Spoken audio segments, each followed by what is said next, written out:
So I would say that I'm probably got at least a 1 hour wait in the baggage line, which I'm not looking forward to. So I've been wanting to capture some of my thoughts about Cambodia before I sort of head back to Australia. And I'd have to say, probably one of the most livable cities that I've been to.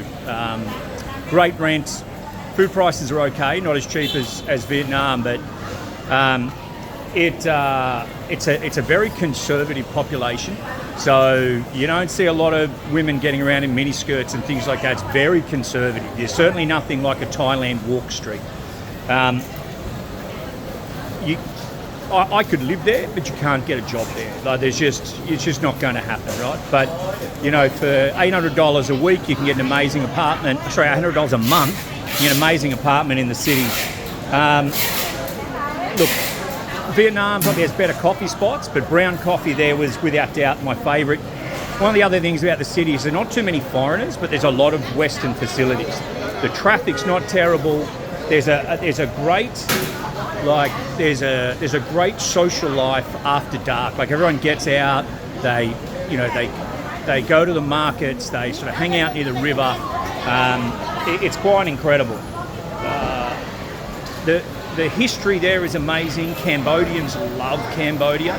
They really love it. They love their royal family. They're very proud of it. There's flags flying everywhere.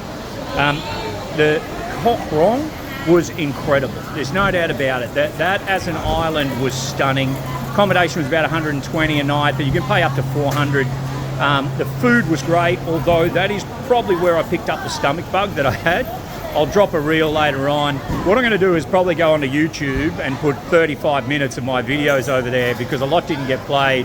But boy, I discovered Imodium. If you haven't discovered Imodium for diarrhea, you want to get onto it. But word of caution, take it easy because you take too many and it goes the other way. And that's not comfortable. Well, rumour has it, that's not a great outcome either. The beer isn't great. There's like 1 or 2 microbreweries, but I didn't drink a lot because I just didn't like the beer. And the spirits are all a little bit iffy, to be honest. Like, eventually I didn't drink spirits either because they're cheap, but I don't know. One of the other things I'd say, don't use Airbnb in Cambodia. It's not the same standard as in other countries. Use hotels, because I stayed in a couple of Airbnbs. The linen wasn't clean. They were dusty. They looked like they hadn't been cleaned in a while. So I'd stick to hotels. Airbnb is cheap, but I'd stick to hotels. Really, there's a big police and military presence, but it's not over the top. But you do feel reasonably secure because they do control the place, trust me. The only thing you've got to watch out for is wealthy. The wealthy people there have been known to run people down and then just pay compensation. So they won't be going to jail. So just be careful when you're on the streets.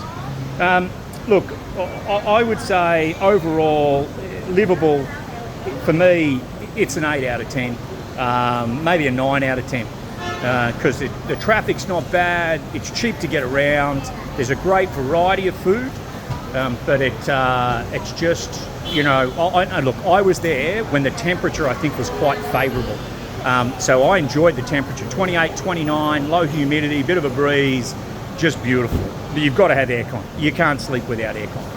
And the other thing, poodles and Pomeranians. It's just a culture. They're everywhere. Like, they're just everywhere. And they're only about $200 to buy.